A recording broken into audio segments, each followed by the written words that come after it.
Coming up on Verse, Chorus, Verse, we talk about 3 songs that it's absolutely no shock that we would pick. That's next.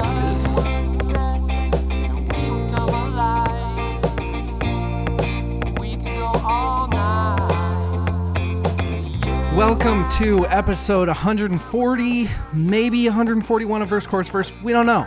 We don't know if we'll have time. I am DL. Good to talk to you. I don't know, man. I'm DL. With me is Evil. I've heard that you like heavy metal, Jimmy. Evil. The rumor. How are you? I'm good. Got a Van Halen. You got your purple Stanley mug and your Van Halen shirt. Yeah, I'm drinking out of my girl's purple Stanley mug and I have a Van Halen t-shirt on, so life's great. Also with us is Rachel. Also picked a song for this episode, Polio. Rachel, how are you doing tonight? That was creative. I'm doing great. I also have a Stanley Cup, but I have no Van Halen shirt. Gotta fix that. How are you doing, David? I'm doing good. I kind of feel like we already recorded an episode, Because right? we did. Maybe. We have some fun stuff coming down the pike that we talked about tonight, Yeah. and we can't tell you listeners. Secret. I got a secret. We have like 17 secrets now, don't we? Have we ever talked about Styx? The band? Yeah. No, the wood. Secret, I've got a secret. That was a good one. That was pretty She good. got jokes.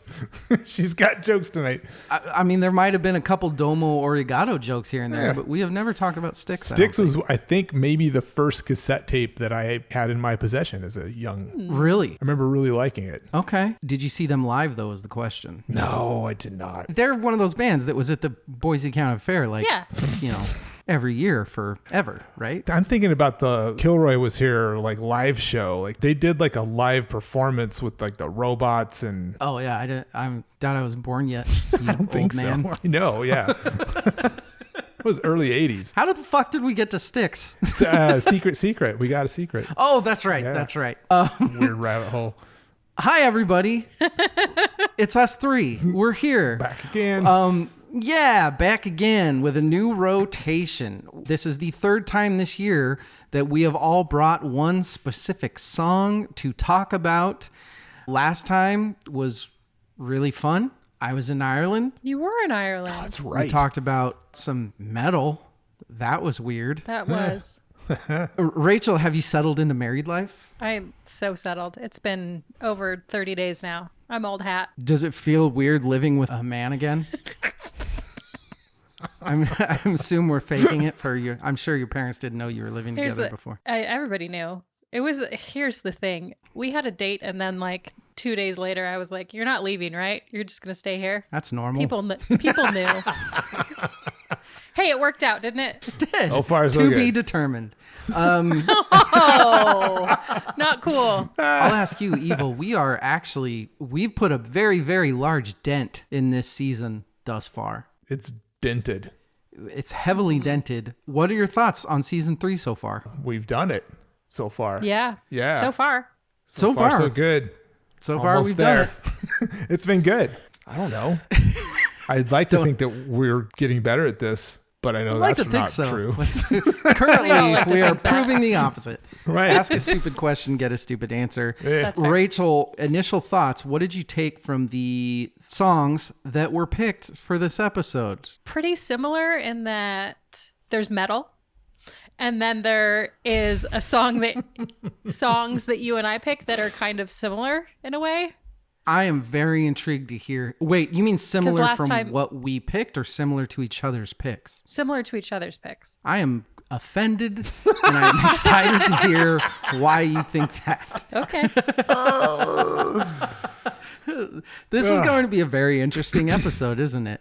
Yeah, it is. We have kind of been pre-funking, so apologies to everyone, but we're already warmed up. We're ready to go. It's also a school night, so I don't know, these poor bastards I'm keeping up way past their bedtime. It's my Thursday, Friday. Oh, well then fuck. I mean, Let's you're get good to go then. wasted. Do it. But speaking of which, Rachel, what is in that big ass Stanley mug? Water. But then I have a beer. Ooh. Sake. In tribute to my friend Sven Your Knudsen. good friend Sven. Horse Thief, Hazy IPA. Sake Boom. spend. Sockeye. Oh, shit. Oh God. That's what she said. Oh, is this it was in my fridge? Yeah. Okay. It was from a barbecue of sorts, I'm sure. What are your thoughts? It tastes like beer. Ooh, It's good. It's kind of light. It's a nice IPA. tastes like beer. All right. It does taste like beer. Very I'm much. glad. Hoppy. Tastes like, what was the thing you sent me? Tastes like bread? Soda bread? Something like that? So Yeah. Evil, does. you are drinking an aviation? It is, however. Ooh. It's pretty. It's darker Yeah. than... So, you know the video you sent me, the how to drink video, where he did the formula? What's his name is hammered out of his Yeah, gourd? Greg is Yes. like wrecked at the end. He's like spilling Yes. stuff everywhere. So he had this idea that it's basically the last word formula, and it's equal parts. You have 4 things.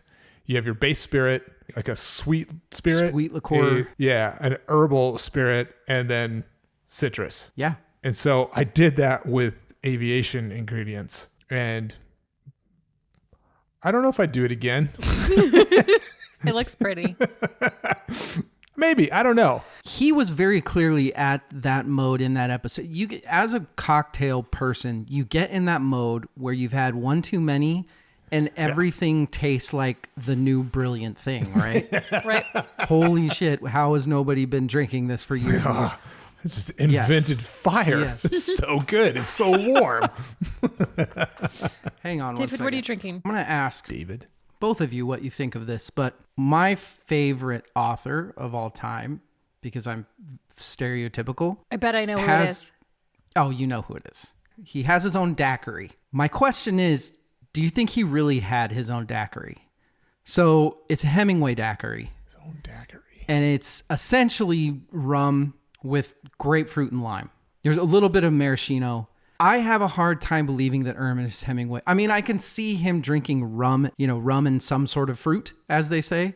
But I have a hard time believing that Ernest Hemingway would drink a lot of this. What do you guys think? Wasn't he into a Corpse Reviver #2? Wasn't that one of his big drinks as well? I think he was into alcohol. He was.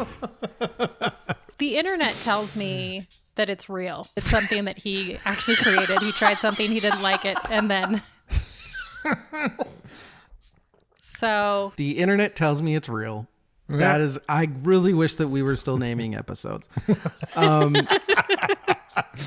It is a very fucking Cuban drink. It's rum and grapefruit and lime. Yeah. I could definitely... I don't know.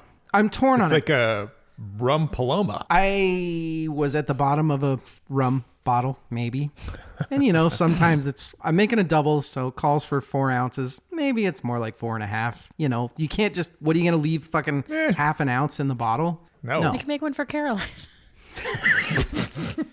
Just a little one. A little bit of alcohol never hurt anybody, right? She needs to learn how to drink. She's officially 9. It's time to fucking kick the training wheels off, for God's sakes. As we were talking about non-edited episodes next year, See, I think it's a bad idea. worst thing that can happen is we get canceled. Oh, well. If it's not racist, we're trying to get kids to drink. Exactly. That's what we're drinking. I think we got to get into this. We have a lot to talk about with these 3 songs. Let's do it. We also have some other stuff because Rachel's got her finger up. What's up? No, that was like, let's go. It's going. Oh, okay. Let's do going. Let's It's already drunk on her IPA. We'll take a break. You take a break. We'll be. Who's drunk Time out. now? You're all in timeout. I don't think I'm drunk, but only drunk people say that. We'll take a break. We'll be what? I just think we should have an hour-long conversation before we record, like the stretch before we actually start recording. Then we'll be great every episode. We are a lot looser now. Nope. Yeah. That's what she said. We'll take a break. Yeah. We'll be right back.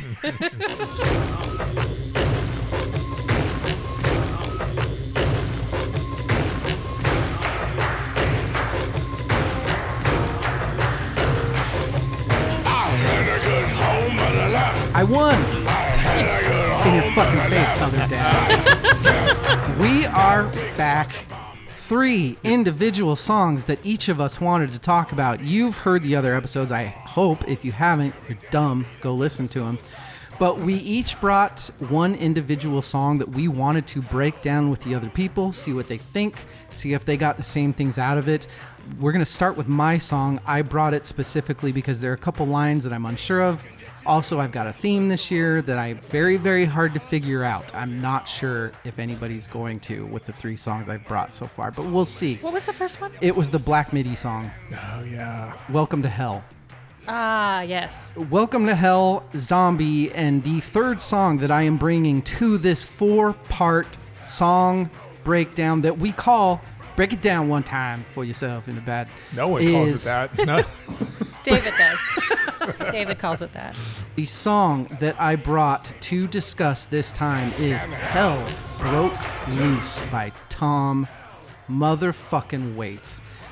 I don't think, have we talked about Tom Waits on the pod yet? I don't think so. I don't think. The only thing I know that it correlates with Tom Waits is that my art that the amazing Angie made us, mine is called Going Out West, which is my favorite song of all time by Tom Waits. Wait, I feel like we did the year that Bone Machine came out, and Going Out West was my song that year. 92. We did 92. We did? Yeah. Yep. Talked a little bit about Tom Waits. Okay. Have we talked about, total digression. Sticks? We haven't. And this time I'm talking about The Wood. The Wood? Yeah. No, so Heath Ledger's Joker is fucking Yes. Tom Waits. That interview. Yeah. There's an interview like on some old talk show. I can't remember, like Dick Cavett or Yeah. some bullshit like that. If you watch it and you watch him and his mannerisms and the way the cadence to his voice and the way he speaks, it is Heath Ledger's Joker 100%. I know exactly what you're talking about. All you have to look up on Google is Heath Ledger, Tom Waits, and you'll see that interview. Yeah. Oh, it's amazing. It is. Yeah. I fucking love Tom Waits. I will always love Tom Waits. If you haven't seen the movie Seven Psychopaths, which is one of the greatest comedies of all time, go watch that. He's in it, petting a bunny. The song Hell Broke Loose is off of Bad As Me, which is Tom Waits' last studio album. I mean, I don't want to say last. His most recent. His most recent studio album, which came out in 2011.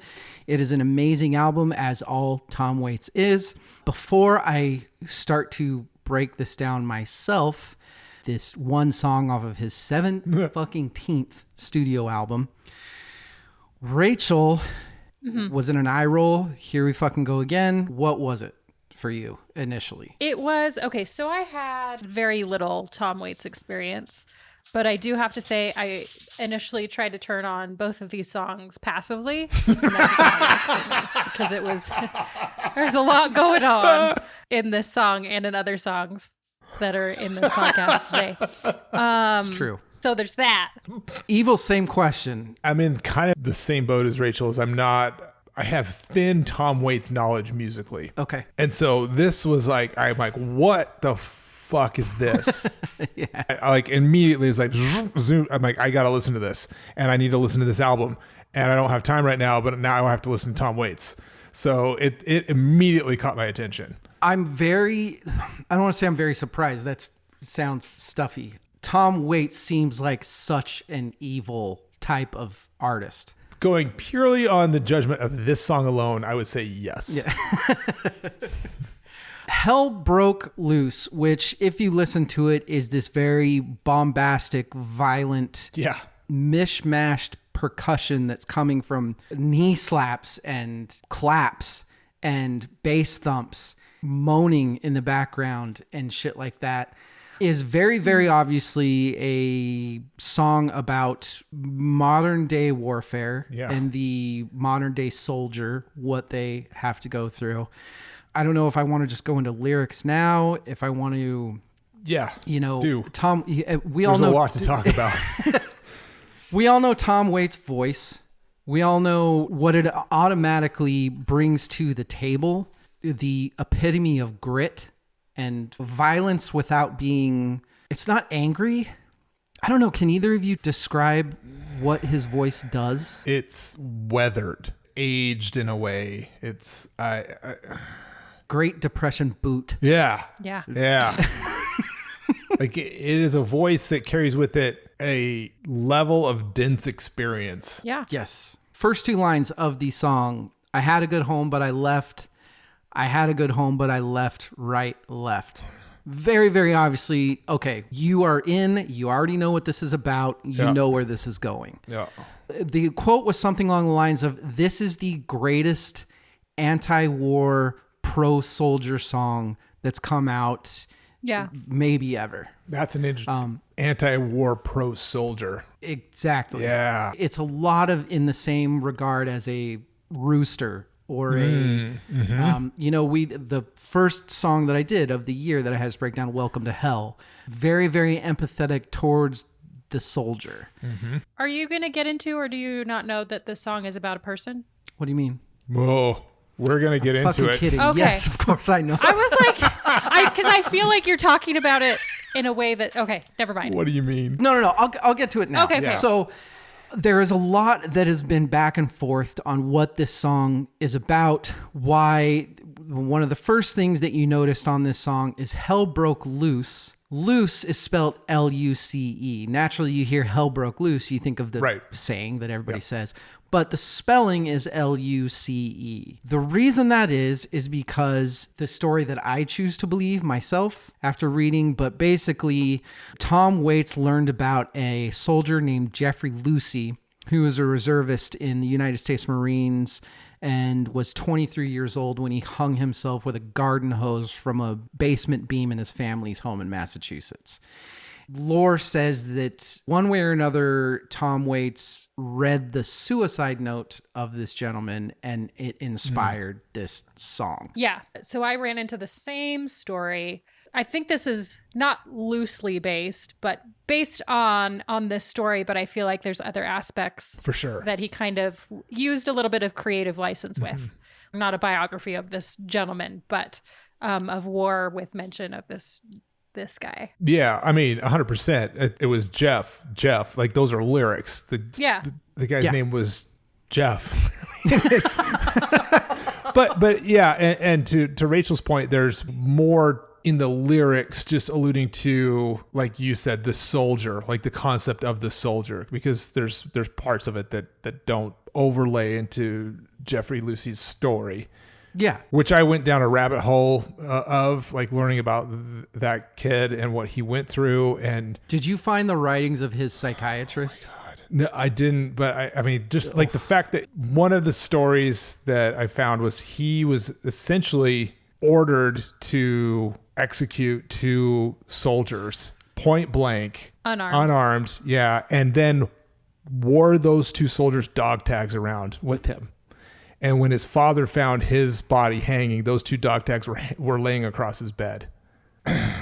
This song, and I'm sorry, I've done this a couple times this year, but this song is a fucking beast. And I just feel like this is such a brilliant composition of a song to get the point across of what he's trying to get across, of how fucked up it is of what these guys have to go through. You know, we'll get to the climax of this song and the end of this song and everything, but from the very beginning, the Humvee mechanic with his Kevlar on wrong, which is just like these fucking kids that are straight out of boot camp going into these places that nobody's going to be able to survive, let alone them, with the first thing that happens when you get out of boot camp is you're told to forget everything you learn in boot camp. These little fucking kids are just stuck. They're thrown in these places they aren't fucking cared about, which is also a couple lines in this. What the hell was it that the president said? Give them all a beautiful parade instead. With what's going on musically in this song, with these not random beats based on claps, thumps that I talked about, but they're kind of randomized. They're kind of here and there, and then they're gone, and then they're here with Tom Waits' gravelly voice going on, and you have these random dirty distortion guitars all of a sudden coming in and playing like the same note that kind of starts to grate on you. I just think it's brilliantly composed. That was definitely done to mirror the subject matter, to mirror war, to mirror like random sounds and not an even tempo. You know what I mean? And of booms stuff. and There's even like gunfire recording. there towards is. the end. Yeah, there's like automatic rifle. Uses like percussion. Left, fight death. Can I go home in March? And then there's that weird middle interval, the horns, but they're Yeah, turned weird. into like sirens. Yeah.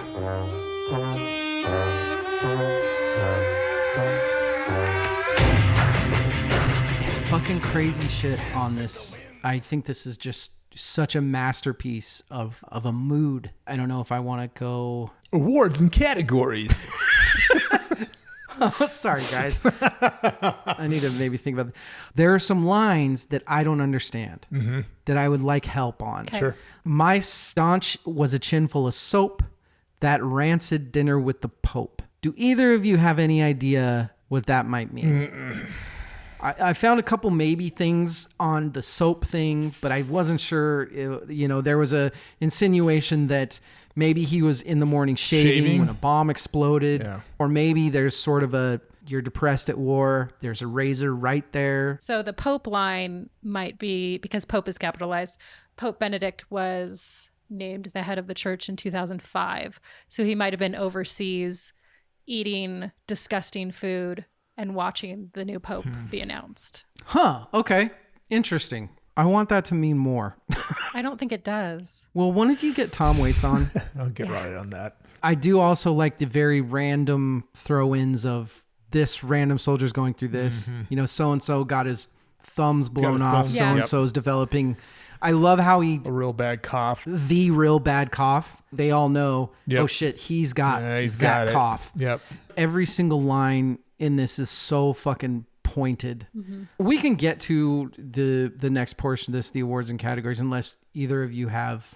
I think there's discussions embedded in there. So I agree. Let's start with the John McCrae best line of the song. Miss Lyric herself, Rachel, let's start with you. I have two just right out of the gate, setting the stage of I had a good home, but I left, right, left. It's taking you right into that march of the soldier. And so I Yeah. think it starts painting a picture right away. So I really appreciate that it started out that way. The next one that I chose was how many ways can you polish up a turd? I love that line too, because, and sorry, I'm pulling this card. Oh, that's okay. Rachel makes fun of me for it all the time. Being in the military, people use that all the fucking time. Yeah. I don't know if this is the John McCrae best line, but it's a line that caught my attention and I went down a fucking deep rabbit hole because of it. And it's Nimrod Bodfish, have you any wool? That's another one I wanted to ask you about. So I got to learn about this. So Nimrod Bodfish is a character who I think was an actual real person who was subject of an article of an Alaskan magazine called Experience of the Last Frontier in a story called Search for Nimrod. This might take a little bit, but I'm going to read a quote. There once was this old trapper named Nimrod Bodfish that lived near Eagle, Alaska, about 100 miles from nowhere. Around the year of 1862, one especially cold winter, as old Nimrod was socked in his cabin for the winter, he developed an excruciating toothache. Being all by himself and being the handyman that he was, he took a pair of rusty pliers and started pulling his own teeth out until he finally found the one that hurt. After recovering enough to regain his appetite, old Nimrod went out to retrieve some of his sourdough bread from his food cache that was buried in a snowbank. That's when he discovered that a grizzly bear had found his food cache and had eaten everything that was in the can. Old Nimrod took his Henry rifle, stalked the grizzly bear down and killed it. Took it back to his cabin, skinned and butchered it, and used it to replace his stolen food. He grabbed the same rusty pliers that he had used to pull his own teeth and pulled the grizzly's teeth. He then melted down the aluminum handles from one of his cooking pots to form a base and inserted the grizzly's molars into the molten metal. When the metal cooled, Nimrod had set the false teeth made from the grizzly's teeth. He became the first and probably the only man to ever eat grizzly bear with its own teeth. That's fucking. First off, where the fuck did you find that? Like that was the weirdest. That was like. So what do you think that's a take on? Like why is that in this? I don't know. I could see. I want to understand that so bad. Yeah. What have you done? This is my This is fault. your fault. Rachel's going to think on that while I give my best line. Yeah. The best line, which just leaves you completely crushed, is the very last line. Now I'm home and I'm blind and I'm broke. What is next? Yeah. When the soldier comes home, nobody gives a fuck. I also love the double meaning of the broke. Not only does being a soldier leave you with no money, but mentally he's completely broken. Well, just the title alone, it broke him. Hell broke Right. loose. One of the best song titles I've ever seen. The demographic award, who is this for? I said people who love depressing problems that will never be solved. Who is Rooster for? Who is any war protest song for? Those are songs that are written as messages to everybody. So that's my answer. I'm going to piggyback off that, and I'm not going to go with cautionary, but I'm going to go with informative tales. Being overseas from where all the action's at and not having had a war on our land for 150 odd years, we don't understand what happens over there. We either get somebody back that's mentally broken or get somebody back in a box, in a body bag. Nobody that hasn't been in war can fully comprehend. Freebird Award, is this Tom Waits' best song? Is it close? It sounds like neither of you really have a lot of experience with him. No. Not informed enough to make that call. It's fucking great. Yeah. It I makes agree. me want to listen to more Tom Waits. It is definitely in my top 5 of Tom Waits songs, but I don't think it's his best. The John Paul Jones Award, if you could replace, take away, add any musician, I just gave this a big old fuck you. Rachel, what about you? I wrote no. Evil? I mean, is Flea and Keith Richards not enough? Because they both played on this. They sure did. Which is fucking crazy. Yep. Right? Was this ahead of its time, well-timed? This is Evil, you go ahead. I just wrote because there's those don't Apply. It doesn't compute. Rachel? I think this song has been written a couple times in different iterations. We have the Rooster, you have Country Joe and the Fish. Yep. Timing, I feel like it's good to be reminded every 20 or so years how horrible war is, because like I said, it's easy to disassociate being in the States away from everything. Is the band as good as the song? Yes. Probably. No, Tom Waits is a fucking legend. Right. I'm not even, yes. Good. That's all. Good. Who won the song, Rachel? The people that won the song are those gentlemen that have gone to war that I was going to say nobody, but, I bet that Jeff, Private Lucy, whatever you want to say, I bet that his family and friends, people like that, really appreciated that somebody cared so much and felt so much about his story. Right. That they made this amazing piece of art.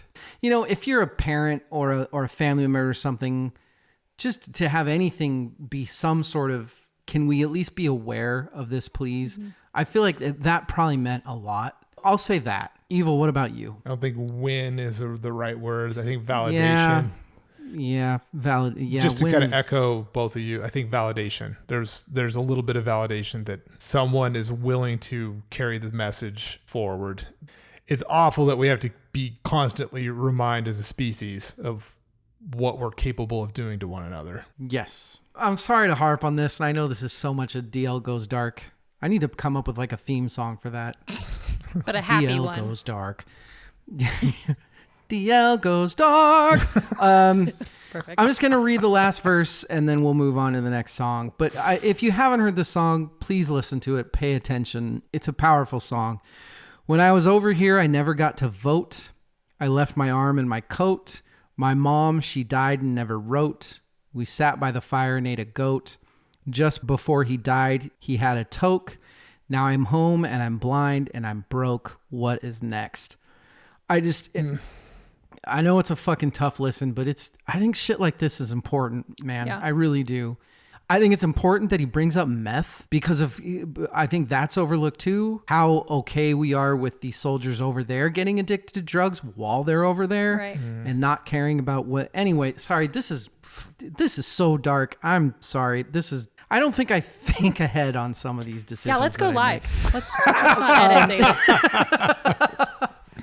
let's take a quick little break, and then we will get back with some light, happy tunes.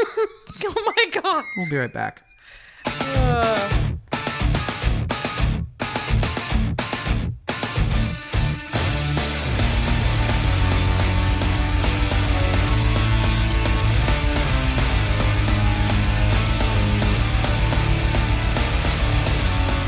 We are back. Let's fucking pick this up a bit. Look, it's still dark material, but hey, we can have fucking fun with this one.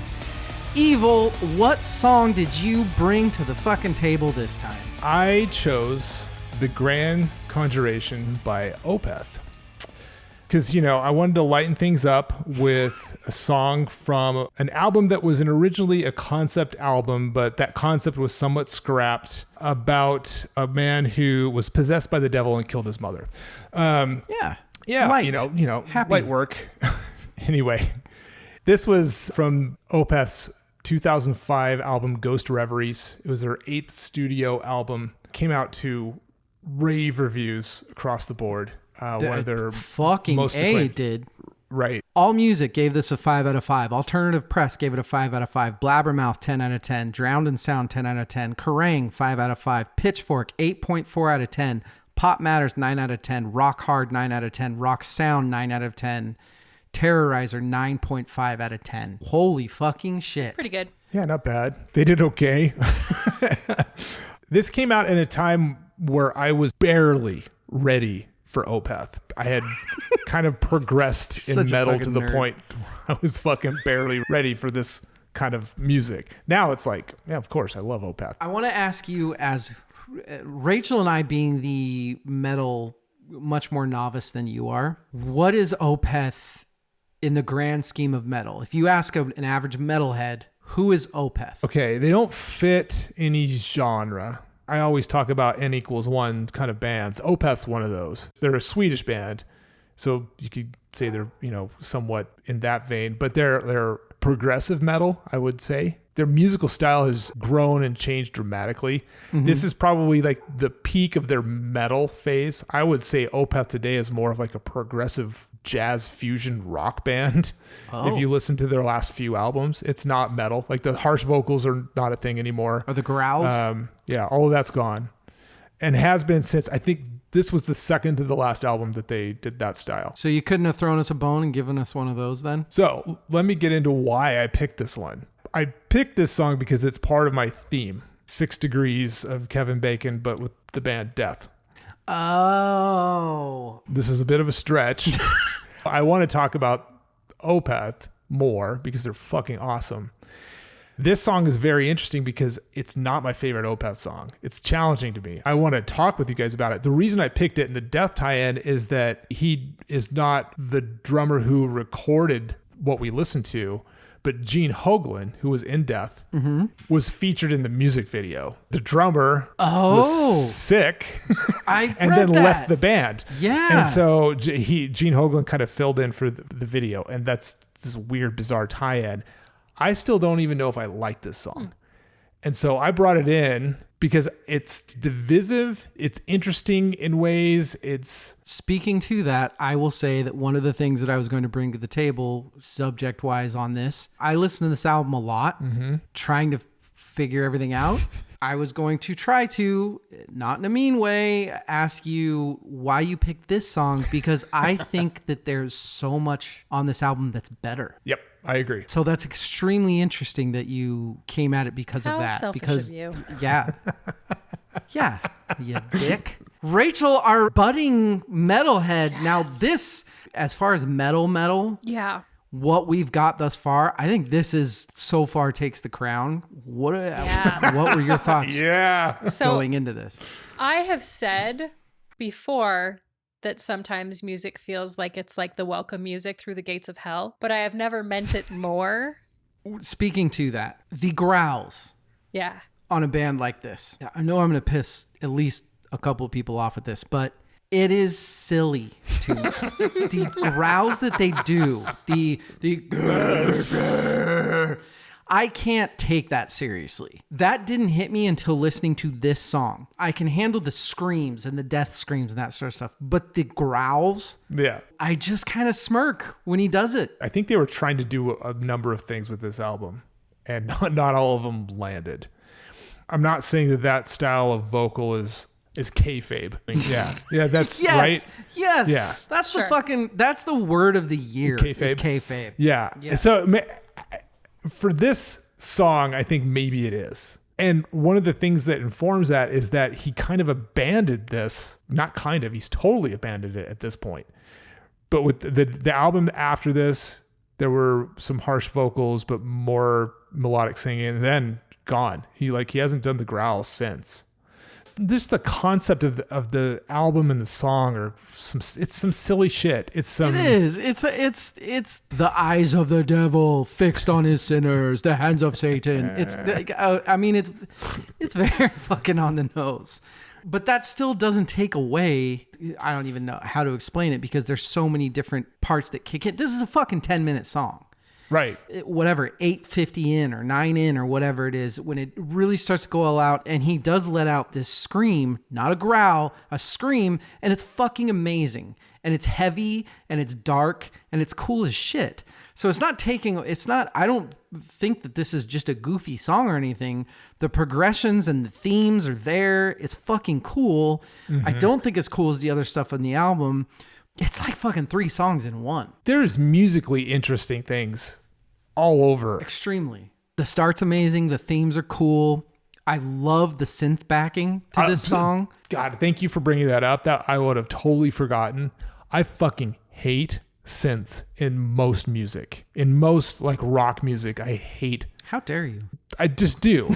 They're amazing. And this album and this track in particular, I fucking love it. This song I've always bounced off of. And you guys are helping me therapize myself as a metalhead with this album. And I also came to the realization that Evil, you love really, really like pussy verses and then super aggro choruses.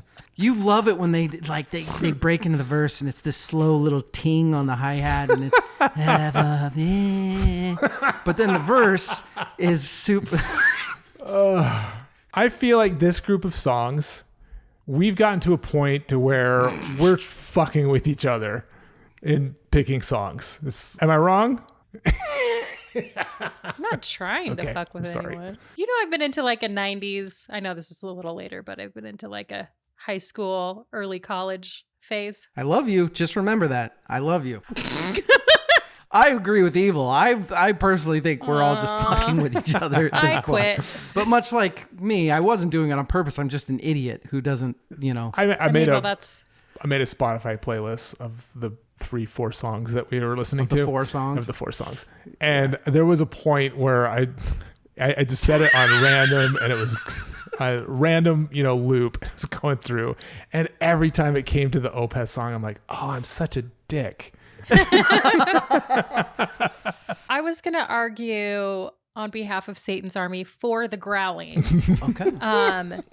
In that I feel like part of the theme felt like a struggle. Maybe that represented the unknown. Maybe it was a little silly at times, but I don't think that it was completely unnecessary. I think it fit with the theme of the song. Can I ask an offensive question that should probably be edited out? Offensive? Not editing it out, but yeah.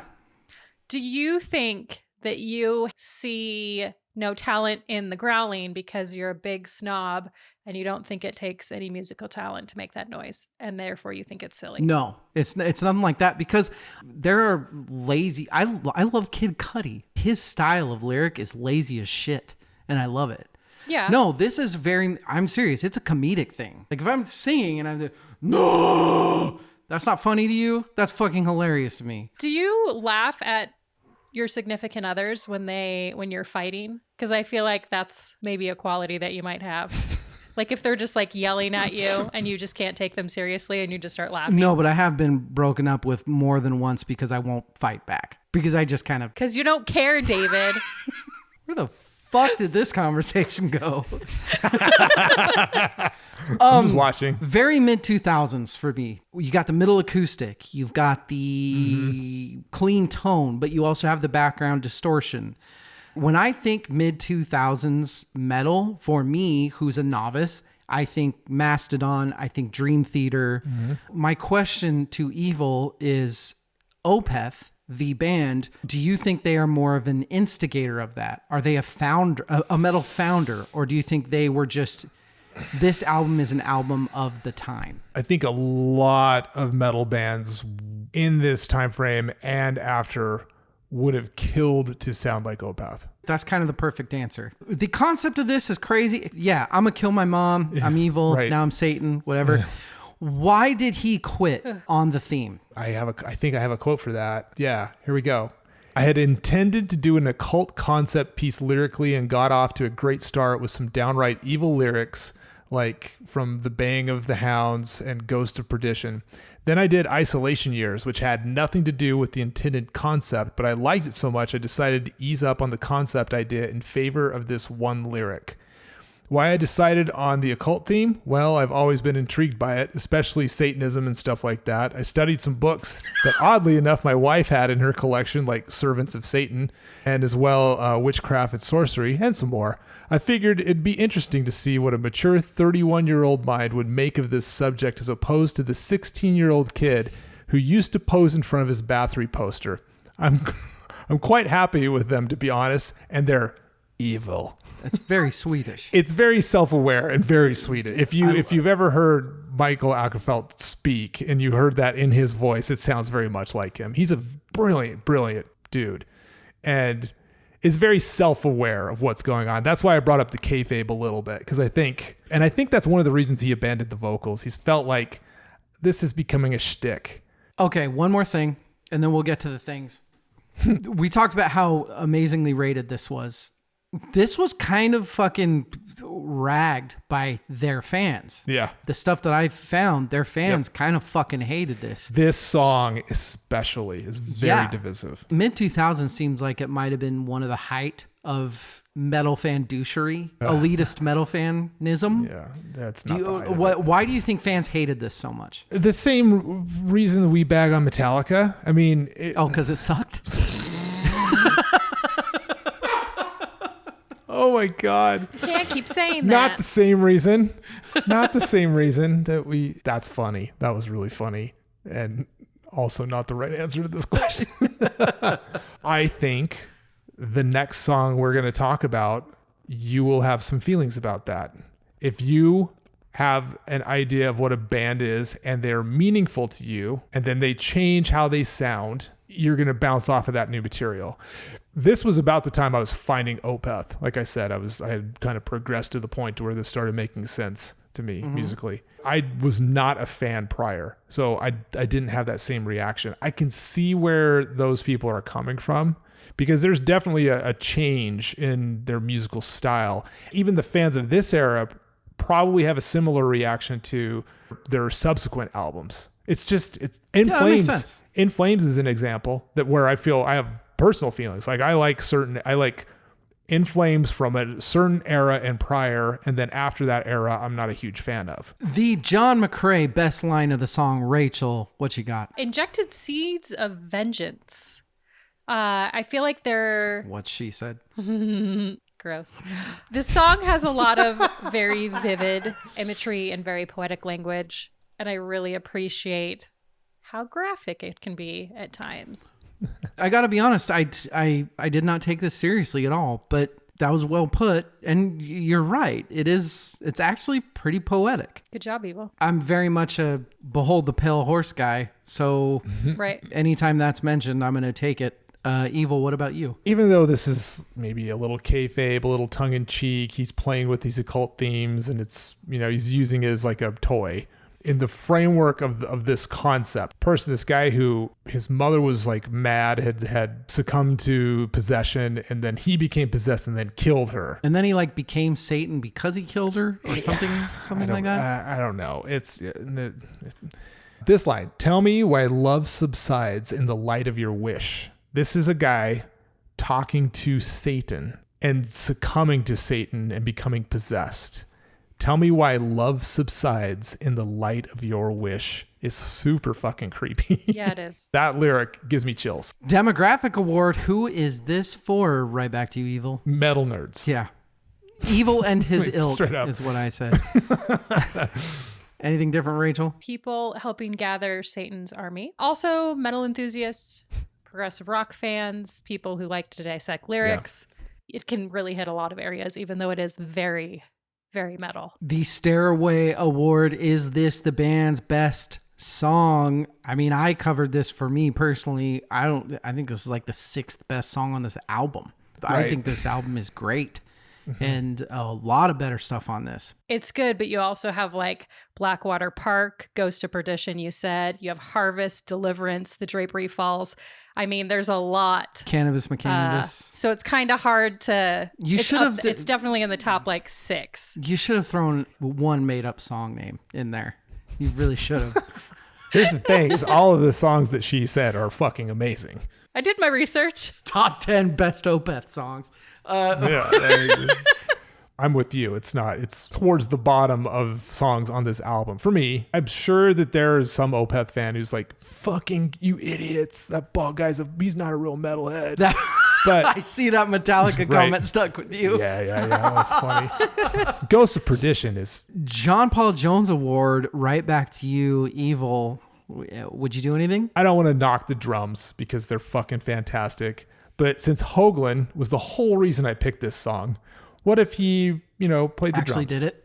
Yeah. What was it? Lopez? What was the name of the drummer? Yeah. Martin Lopez?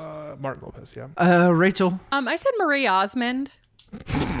Well, you can't have Marie without Donnie, though. What are you doing? I don't think you need one. I think Marie can stand on her own. I did the snarky piece of shit answer. I said anybody not doing the growl. Marie Osmond. Yeah, have Marie come in and not do have Marie in and do the growl. It might be cute. Might be fun.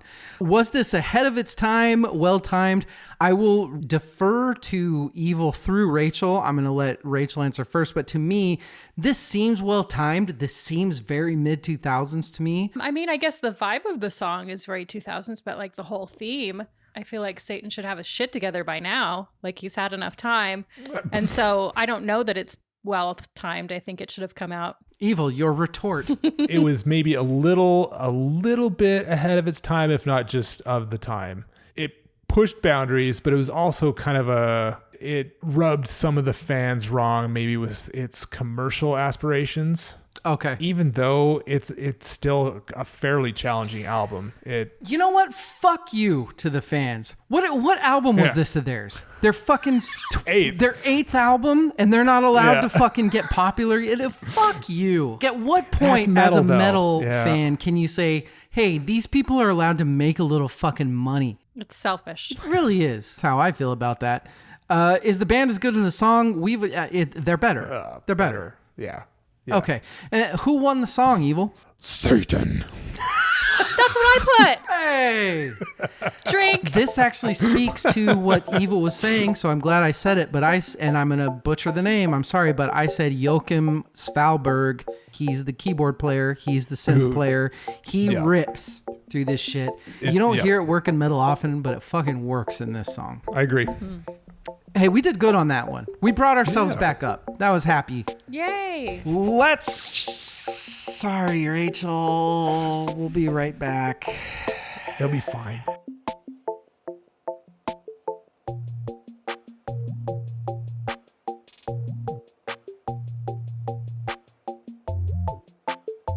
We are back. One more song to go, and it's a big one. This might take a while due to the complexities of the nature of this song. Rachel, David, I love you. You know, I run songs past you. You had multiple choices of songs. I feel like you gave me 2. What was the other one? That's multiple. I brought to the table Boulevard of Broken Dreams by the great American band Green Day. Green Day. This song was the second single off of American Idiot, 2004. It's their 7th album from Reprise Records. The song was met with critical acclaim. It sold over 2 million copies in the US. Hit number 2 on the Billboard Top 100. It is the 9th selling single from 2000 to 2009, with a worldwide sales hitting over 5 million copies. And it also won Record of the Year at the 2006 Grammys. This song did very, very, very, very, very, very well. Sure did. One of the first things I do is I go to Genius and look up kind of what the people have to say about it. And one of the first things I found was, it's possible these lines were inspired by the chorus of Whitesnake's 1982 hit single, Here I Go Again. Here I go again on my own, going down the only road I've ever known. Like a hobo, I was born to walk alone. Like a hobo. I want to start with this. This song's all about him walking alone down this fucking boulevard. He's got like his 2 fucking buddies that he's been in a band with for 25 fucking years with him. Whoa. Hold on. That's not fair though, because this is a concept album. This is about this. It's not about Billy Joe Oh, it's about Jesus of Suburbia. Dumb idiot. Jesus of Suburbia. He's an American idiot. So that is the take on this. This is the entire. What was the music? Was the musical called American Idiot? The musical was called American Idiot. Yep. So this whole thing is actually about Jesus of Suburbia. Yes. Did you guys read about the music video? No. About the video? I watched the video. I didn't read about What it. did you Do learn, you know David? it's one of the most expensive music videos to produce ever? How? What? No. Exactly. How? So you know that the background of when they break down and they're just walking down a fucking dirt road. Yeah. Yeah. That's not a green screen. They rented out a hangar, the biggest hangar in the United States, and it's literally them walking. It took them 5 months to make. Green Day was put up for 5 months in a hotel while they made this video of these 3 people walking down What? a road. Okay, this is... Yeah. I love Green Day. This video is not their best video. No. It's not memorable at all. It is not a bad video, but it's just not worth 5 months of their time. It would take like a day to shoot, a couple days to shoot. 5 months. 5. That is ludicrous. You want to hear something hilarious? Billy Joe said this is when he realized that he was an over-the-top rock star. Sure. He was put up for 5 months in a hotel for the... this is when, dude, he'd been fucking unbelievably famous for A while. years. 10 at years. This, but Yeah. Yes. What? I don't get it. Why do you love this? Do I have to love it to have picked it? Can't I just be fucking with you? Absolutely not. Evil just proved that. I think this is a very... Look, I walk a lonely road. It's the only road. I walk alone. I walk alone. Right.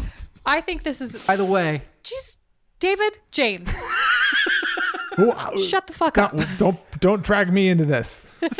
David, comma, James, period, exclamation point. Hold on. I need to referee this a little bit.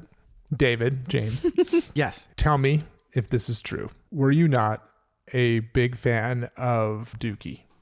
Yes. How big? Huge. How huge? It was probably my... Like, That was nice. At that age, when it came out, it was probably my favorite. It was probably my favorite album. and then you didn't like the next album very much? That was Insomniac. I did not like Insomniac as much, but I absolutely did love Insomniac. At what point do I need to bring out the doll and have me show you where Green Day hurt you? Good riddance. Good riddance is when my version of The Clash put out a fucking Bryan Adams song. Isn't it okay for them to want to get paid? Absolutely. I'm just doing what you did with Opeth. Thank you. It totally is. Here's my question, though. Did they not get paid enough with Dookie and Insomniac? That's a good point. Were you so done with them that when American Idiot, the album, came out, that you were like, nah, I'm not into it? Or did you like that album? Didn't even try it. Okay. It's a fucking great album. They put a whole Really? musical out about It it. is. It's really good. It's about George Bush. You don't Mission want to accomplished. Okay. Look, I'm trying to run a little interference here. Appreciate No, you. I love it. I think this works. I think this Playing is the fucking. No, I really did. I do fucking hate this song so much. But Exactly. what the fuck? What am I? What? It is a musical. It's a punk rock musical, which is kind of stupid. I mean, It's kind of fun though. they're fucking around. It's fun. There's some great tracks. American Idiot, Holiday. You're right. Fun songs. Yeah. Don't wanna That's a be in great- America. dude, I mean, that that's is one of the best songs that's they've written. Yeah. Super Clash. Yes. Holiday has a good hook.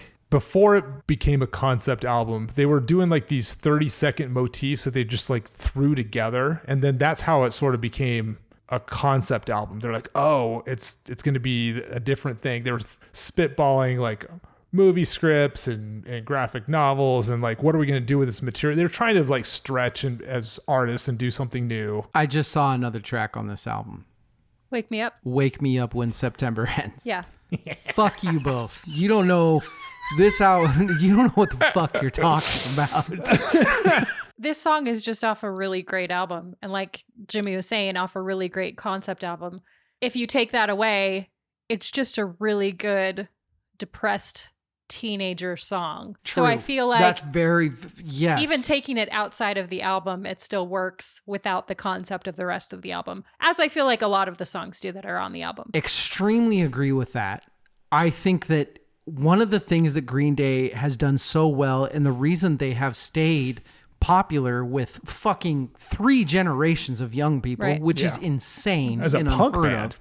Their ability to write the depressed teenager song Yeah. is uncanny. Yeah. So you like the song more as a full concept of Yeah. you've got the acoustic ballad mixed with the electric. You've got the very, very heartfelt solo in the 3/4 of the way through. Yeah. And then at the end, you actually do have this completely different theme than any theme that's gone on in the entire song. I mean, I love the concepts. I did, this is what year? Sorry, what year did this come out? 2004. 1994. 2004. I mean, this is peak fuck George Bush era, Yeah. which I was yeah. all about that shit. The American Idiot stuff, I was all about. Don't mess with Texas. Mission accomplished. I do encourage you, this is a side point, when you're listening to it, to go look up the plot of the musical and what song is going with what's going on in the musical. Have either of you watched the musical, the actual whole musical? I didn't know it was available. Is it available somewhere? I don't know. This is your fucking song. I always thought that this song, and this is my bad for failure to research, but I just automatically assumed when I heard Boulevard of Broken Dreams that this was about the painting. Right. Well, that's where the title was taken from. Gonna keep shitting on this, but the shitty, stupid painting that's the whole diner scene. the Nighthawk knockoff. Yeah. The amazing painting that they turned into shtick. Right. Which leads me to, in my notes, I say, is Boulevard of Broken Dreams the Spencer's gift store of songs? It's the hot topic of songs. I was proud of that one. Evil, you're an artsy guy. Did you uncover anything on that? The Nighthawk at the Boulevard of I Broken did Dreams? not. I spent most of my time listening to The song, like an idiot? American Idiot. No, like trying to listen to it in context of the album. Was it a deluxe version or a subsequent version was released where some of the songs were paired together? So this was paired with Holiday. Which makes sense. Right. And so then I listened to the whole album and I'm like, okay, I get it. That's where I spent my time. Okay. There was a bit of conversation that I found online that Holiday being the song right before Boulevard of Broken Dreams feels like the hangover from the Holiday song. Okay. It seemed like the title was taken from the art, and that seemed to be where it ended because there's so much other stuff that supports not the art whatsoever. I think at that point, maybe I was just searching for things to be offended by because You're a dick. I think Green Day is smart as hell. Sure. I really do. And I do think that they have come out with a lot of shtick that they are very aware of. That's true. They've had to have. They walk a lonely road. Did you know that this musical won multiple Tonys and a Grammy Award? No. Yes. This one, it was nominated for Best Musical. It lost, but it won Best Scenic Design of a Musical, Best Lighting Design of a Musical, and for a Grammy for Best Musical Show Album. Wow. Yeah. So talk about rolling something into something that makes money. Yeah. They did okay. It started off in Berkeley, went to Broadway, went on tour through the US, through the UK and Ireland, and then again in the US, and then in the West End, a second UK and a third UK tour. So it actually was on mostly, off a little bit for 10 years, this musical. The John McCrae best line of the song, Rachel. I don't know if I want to tell you because you make fun of everything. Dude, my opinion means shit. I'm an idiot. You shouldn't. I mean, but we're friends. So I'm it an hurts my American feelings. idiot. Nah, you know I love you. That's true. Because it paints a picture, I said my shadow is the only thing that walks beside me. I think it paints a great picture of a really depressed person that has nothing except the shadow of themselves. Thank you for keeping your laughter to a minimum, David. I picked the same. Just laughing silently. I picked the same least worst lyric in the song. Drink. It's the only one. I said Is that what you picked, David? My notes say "fuck off." I mean, these are not good lyrics. I mean, come on. The demographic Let's move on. award. Who is this for? All teenagers of all time. Yeah.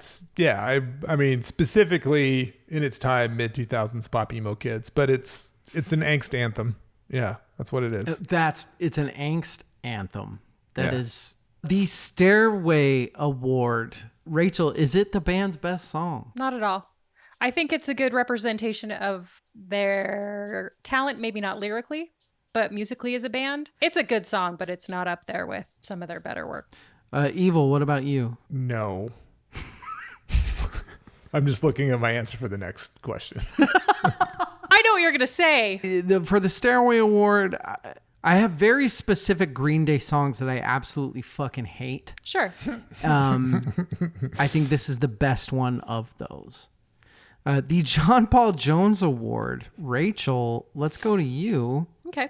These three boys mesh so well together. I think it's unfair That's to very fair. take anyone out or put anyone in. I think you're going to say you just take out the whole band and then you write a new song I mean, that's a good answer. with the new band. No, I did not say that. My answer goes along with the drink that I was drinking for this episode. They need some fucking Ernest Hemingway. They need somebody to fucking put some hair on their chest, tell them to fucking grow a pair.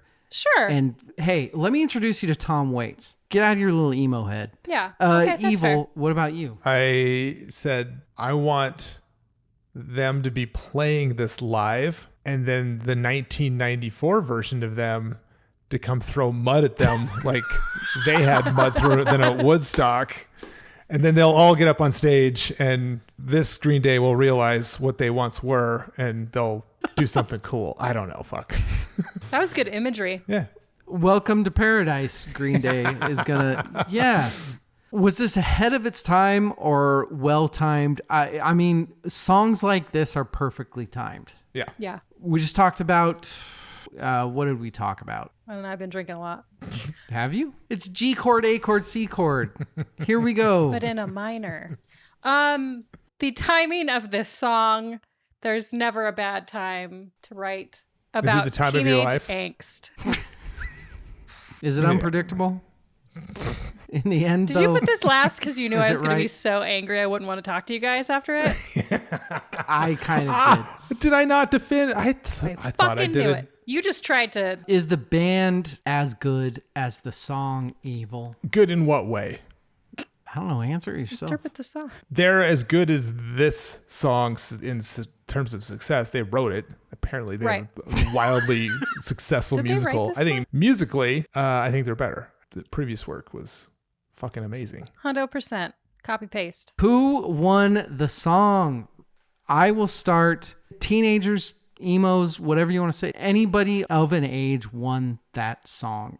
Evil, what about you? Did we collectively come up with who we thought won the first song? Hell Broke Loose? Yeah, I think we were collective on the last two People in songs. general. Rachel, who won this? Teenagers, David. song? Teenagers. Angsty, whiny fucking Idiots. teenagers won this.